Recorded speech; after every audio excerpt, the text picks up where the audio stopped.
Shalom, saudara dan saudari yang terkasih dalam Tuhan kita Yesus Kristus.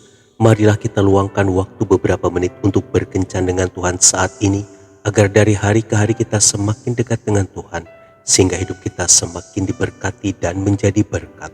Bacaan dari kitab Ayub bab 5 ayat 2. Sesungguhnya orang bodoh dibunuh oleh sakit hati, dan orang bebal dimatikan oleh iri hati. Demikianlah sabda Tuhan, syukur kepada Allah. Saudara dan saudari yang terkasih dalam Tuhan kita Yesus Kristus, suatu hari seorang nelayan berhasil menangkap ikan dan udang laut yang cukup banyak dan ditaruh di dalam sebuah ember. Udang-udang dalam ember mulai memanjat dan hampir sampai ke bibir ember, namun udang yang lain akan segera menariknya sehingga ia kembali ke posisi awal. Sebenarnya sangat mudah bagi udang-udang itu untuk dapat keluar dari dalam ember, tetapi karena mereka selalu menarik temannya yang akan keluar, akhirnya nasib mereka berakhir di perut manusia. Saudara dan saudari yang terkasih dalam Tuhan kita Yesus Kristus, perbuatan udang-udang tersebut adalah gambaran betapa buruknya sifat iri hati. Iri hati muncul karena seseorang membuka diri untuk perasaan tidak senang melihat keberadaan, kelebihan, pengaruh, kedudukan, atau keberhasilan orang lain. Hati manusia memang rentan dengan iri hati, karena iri hati dapat menghinggapi siapa saja, anak-anak, orang muda, orang dewasa, bahkan hamba Tuhan sekalipun. Kita harus menyadari bahwa tidak ada keuntungan memelihara iri hati. Iri hati mendorong kita untuk marah, bertengkar, membenci, menggosip, memfitnah, bahkan mencelakai saudara atau sesama. Sebab di mana ada iri hati dan mementingkan diri sendiri, di situ ada kekacauan dan segala macam perbuatan jahat.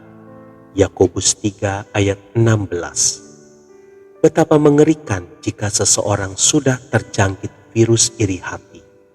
Orang yang terjangkit virus iri hati akan mencoba untuk mencari simpati dari orang-orang yang mau diajak menjadi sekutunya, kemudian membuat rencana yang jahat di mata Tuhan.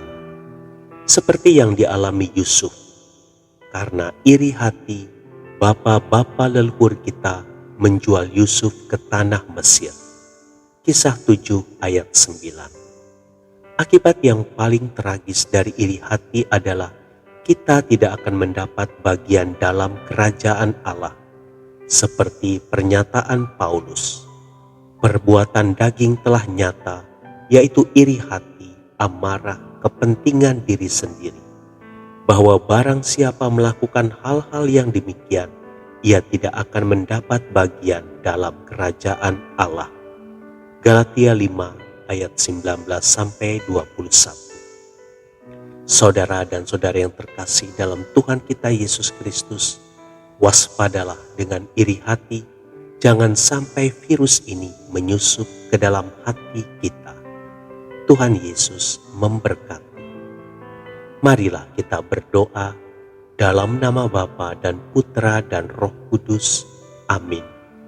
Tuhan Yesus, bantulah aku untuk dapat menerima orang lain apa adanya dengan segala kelebihan dan kekurangannya. Lepaskan roh iri hati yang saat ini menguasai hatiku. Kuduskan kembali hatiku agar damai sejahtera-Mu dapat tetap tinggal di dalam hatiku.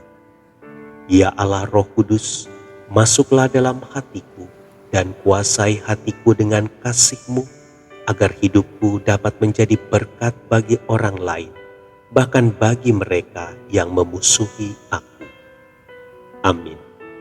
Dalam nama Bapa dan Putra dan Roh Kudus. Amin.